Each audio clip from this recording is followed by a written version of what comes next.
మనస్ఫూర్తిగా కోరుకుంటున్నాను. స్మార్ట్ మానస రుచులకు స్వాగతం అండి. మన రెసిపీ వచ్చేసి ఈరోజు బ్రెడ్ పకోడా అండి. చాలా టేస్టీగా ఉంటుంది. స్నాక్స్ లాగా వాడుకోవచ్చు, బ్రేక్ఫాస్ట్ లాగా వాడుకోవచ్చు. అది ఎలా చేయాలో చూపించబోతున్నాను, చూసేయండి. మీరు కూడా నేర్చుకోండి. కొత్త వారు చూస్తున్నట్లయితే సబ్స్క్రైబ్ చేసుకోండి ఫ్రెండ్స్. లైక్ అయితే ఇచ్చుకోండి. కావాల్సిన పదార్థాలు చూద్దామండి. ఇప్పుడు ఆలు ఒక 3 తీసుకొని ఉడికించేసి ఉంచుకున్నానండి, పొట్టు తీసేసి. ఒక చిన్న ఆనియన్, ఒక 3 పచ్చిమిర్చి చిన్నగా కట్ చేసుకున్నాను. వాము, జీలకర్ర, 1/2 టీ స్పూన్ పసుపు, garam masala 1 teaspoon, salt టేస్ట్కి తగినంత, 1/2 కప్పు శనగపిండి అండి, బ్రెడ్. ఇవేనండి మనకు కావాల్సింది. ప్రాసెస్ ఏంటో చూద్దాం. స్టవ్ వెలిగించుకుందామండి. దీనికి కావాల్సిన ఒక గిన్నె అయితే పెట్టేసుకుందాము. దాంట్లో కొద్దిగా ఆయిల్ వేసుకుందాము. కొద్దిగా సరిపోతుందండి, 1 టీ స్పూన్ అంతా. చూడండి, 1/2 టీ స్పూన్ జీలకర్ర వేసుకున్నాను. కొంచెం చిటపటలాడనిచ్చి ఆనియన్ వేసుకుందాం.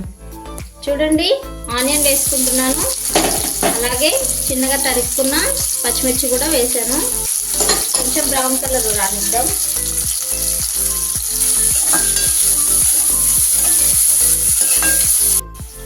ఈలోగా ఈ ఆలు అంతా ఇలా మెదిపేసుకుందామండి మెత్తగా. ఈ మొత్తం అన్ని ఆలు ఇలా చేసేసుకోవాలి. చూడండి, మొత్తం అంతా ఇలా మెదిపేసాను. ఇది పక్కన పెట్టేసుకుందాం. చూడండి, ఇప్పుడైతే పసుపు వేసేసుకుంటున్నాను. టేస్ట్కి తగినంత సాల్ట్ 1/2 టీ స్పూన్ పడుతుంది. ఇది ఒకసారి ఇలా కలిపేసుకొని మనం తీసుకున్న గరం మసాలా అండి. గరం మసాలాలో ఏదైనా పర్లేదు, కూరలో గరం మసాలా దంపుకున్నది కానీ ఏదైనా ఓకేనండి. అలాగే మన ఆలు అయితే ఇందులోకి వేసేసుకుంటాము. ఇది మొత్తం అంతా కలిసేలాగా కలిపేసుకుందాం. ఇప్పుడు ఇందులోకి లాస్ట్లో కొత్తిమీర వేసేసుకుందామండి. ఇక స్టవ్ కట్టేసుకోవచ్చు. నేనైతే స్టవ్ కట్టేసాను. మొత్తం ఒకసారి మిక్స్ చేసుకుందాం. చూడండి, ఇప్పుడు శనగపిండి అయితే కలిపేసుకుందామండి. ఇందులోకి వామ, టేస్ట్కి తగినంత సాల్ట్,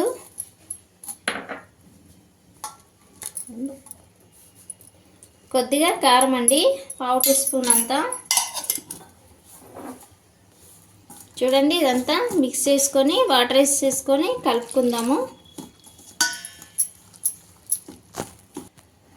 చూడండి, ఇలా కలిపేసుకోవాలి. ఇలా ఉండాలి పిండి. అప్పుడే మనకు బ్రెడ్ చక్కగా మునుగుతుంది. ఇప్పుడు ఇది ఇలా పక్కన ఉంచుకుందాము.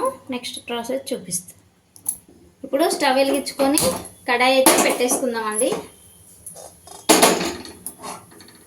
అందులోకి డీప్ ఫ్రైకి సరిపడా ఆయిల్ అయితే వేసేసుకుందాం. చూడండి, ఆయిల్ అయితే వేడైతుంటుంది. మనం మిగతా ప్రాసెస్ చూద్దాము. ఇప్పుడు బ్రెడ్ తీసుకొని ఇలా మధ్యగా కట్ చేసుకోవాలి. అన్ని పీసెస్ ఇట్లా మధ్యగా కట్ చేసుకున్నాను కదా. ఇప్పుడు ఇందులోకి మనం రెడీ చేసుకున్న ఆలు అయితే ఇలా పెట్టేసుకోవాలి. నేను చిన్న బ్రెడ్ తీసుకున్నానండి. మీరు కావాలంటే పెద్ద బ్రెడ్ కూడా తీసుకోవచ్చు. నెక్స్ట్ ఈ పీసెస్ కూడా దీని మీద పెట్టాలి. మధ్యలో ఆలు పెట్టేసుకొని ఇలా చేసుకోవాలి. చూడండి, అన్ని బ్రెడ్స్కి ఇలా పెట్టేసుకొని ఇలా చేసుకొని రెడీగా ఉంచుకుందాము. ఆయిల్ వేడవ్వగానే మనం వేసేసుకోవచ్చు. చూస్తున్నారు కదా, మధ్యలో అంతా ఆలు పెట్టేసాం. మనకు ఆయిల్ అయితే వేడైందండి. మనం రెడీ చేసుకున్న పీసెస్ ఇలా మొత్తం అంతా డిప్ చేయాలి. ఇలా ఆయిల్లో వేసేసుకుందాం. మొత్తం అన్నీ కూడా ఇలాగే ముంచేసుకొని వేసేసుకోవాలండి.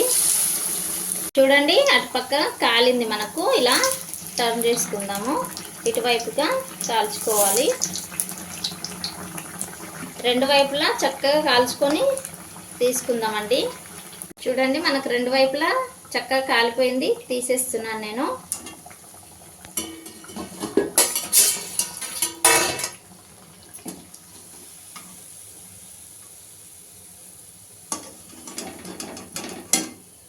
ఇలా ఒక ప్లేట్లోకి అయితే తీసుకుంటున్నాను. మిగతా అన్నీ కూడా ఇలాగే వేసేసుకుందామండి.